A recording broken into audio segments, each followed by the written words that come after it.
So we've got a new Iron Hands miniature, an interesting Angelic teaser that might imply some Blood Angels are on the way, the next big preview for Warhammer 40k and plenty others confirmed, and an interesting abundance of rat things both in the 40k and the fantasy setting. Let's do a roundup of Games Workshop's releases and teasers.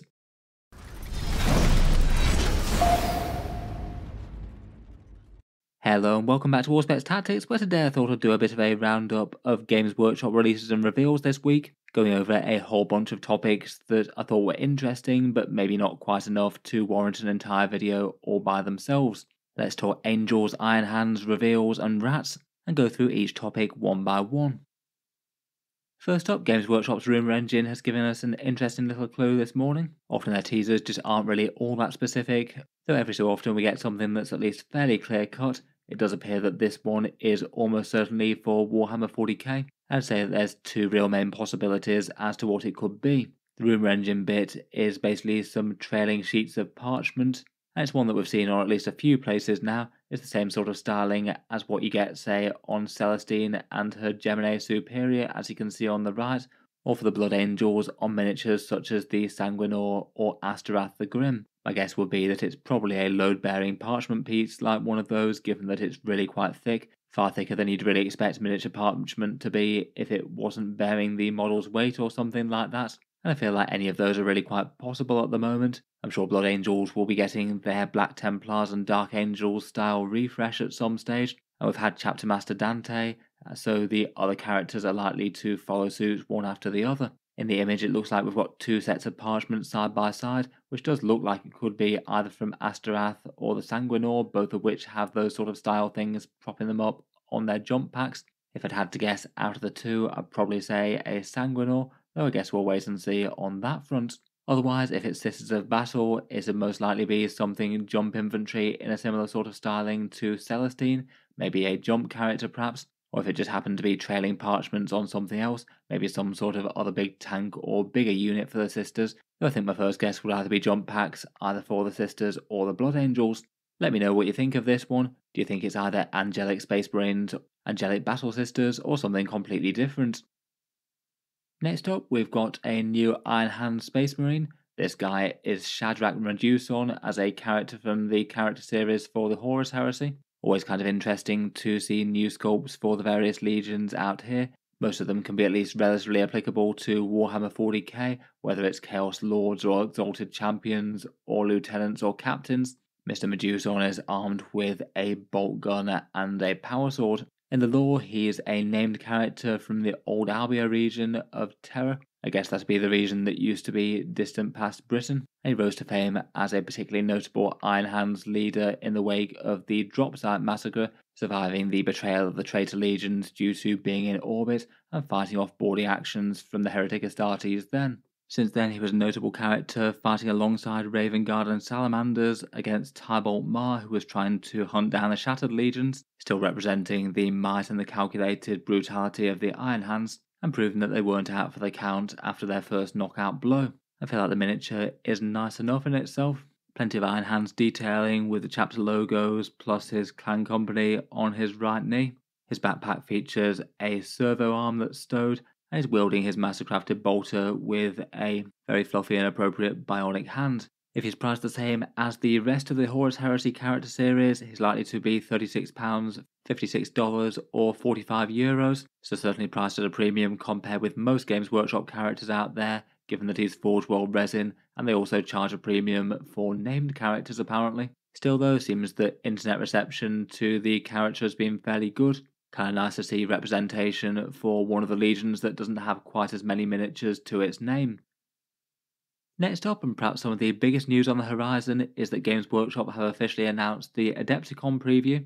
This one's going to be the next big Warhammer 40k preview, and it's confirmed to be on the 20th to the 21st of March, depending on where you're based around the world. We kind of already knew that there'd be a big preview with Adepticon. It's something that they've done the last couple of years. The event's based in Illinois, I believe, and they have some big model tournaments on the go. They'll get a live preview there, and then the rest will go out via a Twitch stream a couple of hours later. Seems they're resurrecting these after they gave them a skip for the last previews on the Warhammer World Days. According to the time conversion, that'll make it 3 AM UK time, so I'll be up and ready to record videos then, I suppose. For people in the USA, it should be between 8 and 10 PM. They did show off the different game systems that will be previewed this time around. Warhammer 40k will be there in pride of place apparently, and it looks like we're also going to be getting a kill team, and there's things for Age of Sigmar, the Old World, Warcry, and Underworlds. It looks like there's an Ossiarch Bone Reaper Terratic Prowler apparently. I guess from the fantasy setting, don't know whether that will be actually for Age of Sigmar proper, or it could be from Warcry or Underworlds. Interestingly, they also split the previews. They said that the above things are actually getting model previews, whereas we're getting teasers for Necromunda and the Horus Heresy. I don't know what they mean by that. Maybe something like just showing off perhaps one miniature out of a bigger collection perhaps, or some sort of hints as to what's to come. It might be quite nice to get another roadmap for releases, given that we're getting to the end of that for the Horus Heresy.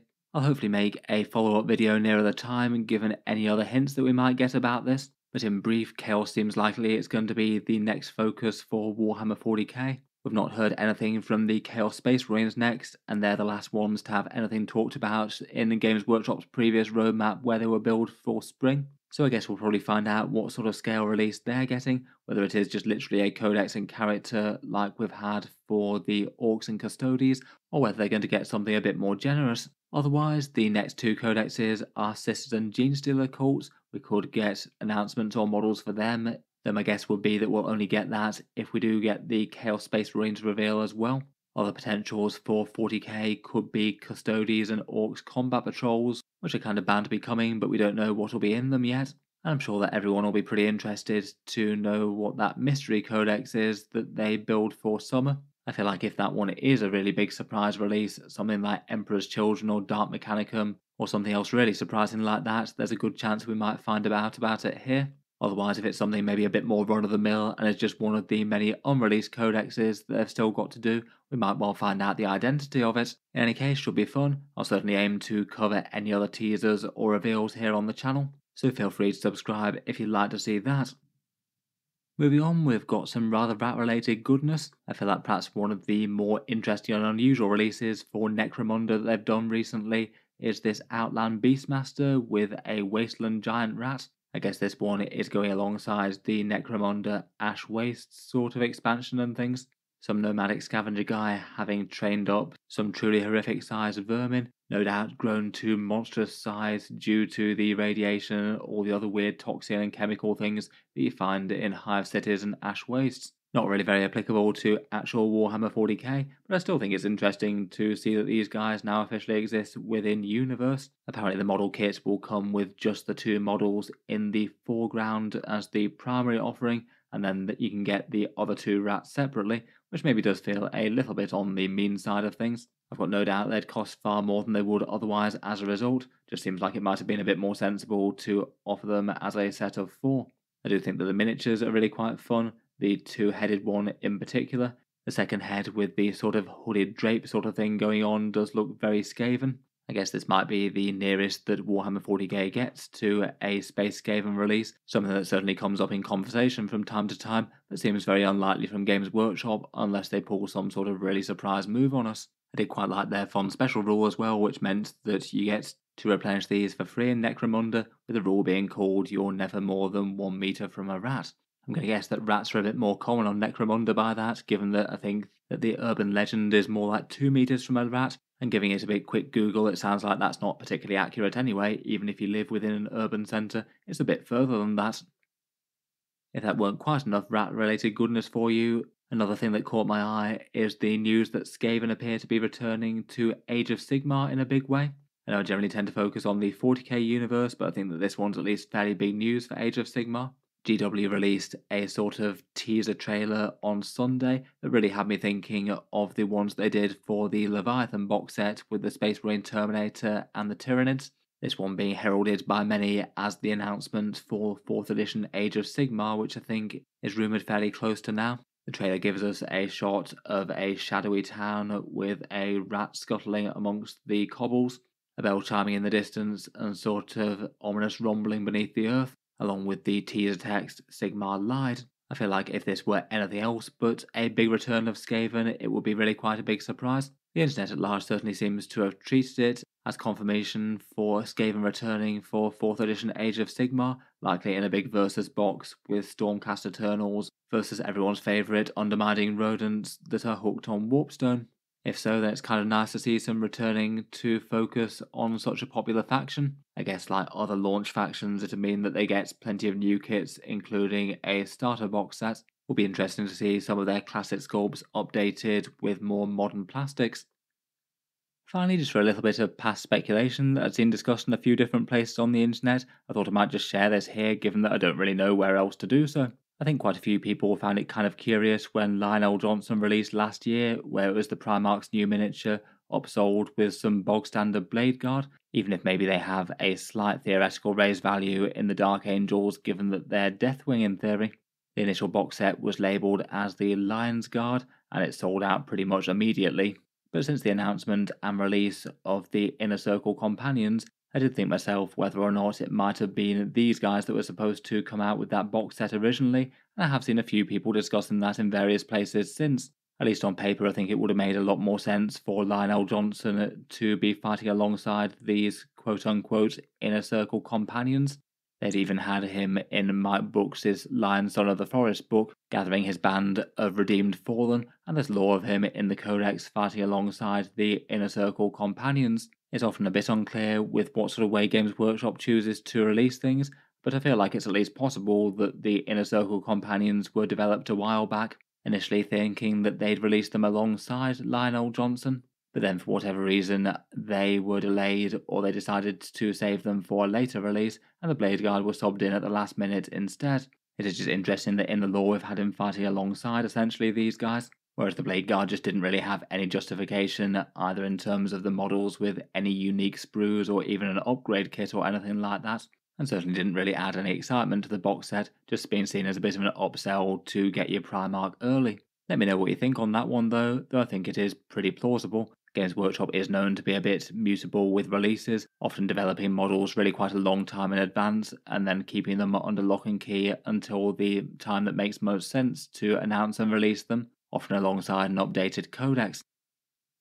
In any case, quite a lot going on with Games Workshop's news and releases. One of the next things that we can expect for the 40k releases after the Kroot one are the Custodes and the Orks. Their codex is coming out alongside new battle forces. I thought I'd go with these new box sets for the next giveaways here on Auspex Tactics, the one for April. For this one there's going to be 6 different winners, either getting to choose either the Custodes box set or the Orks one. The Custodes are the Auric Champions, the new Shield Captain, 6 Virtus Praetors, 6 Alaris Terminators and 5 Wardens. The Orc Stomper boys get the Big Mech Stomper, 10 boys, a truck and 10 looters.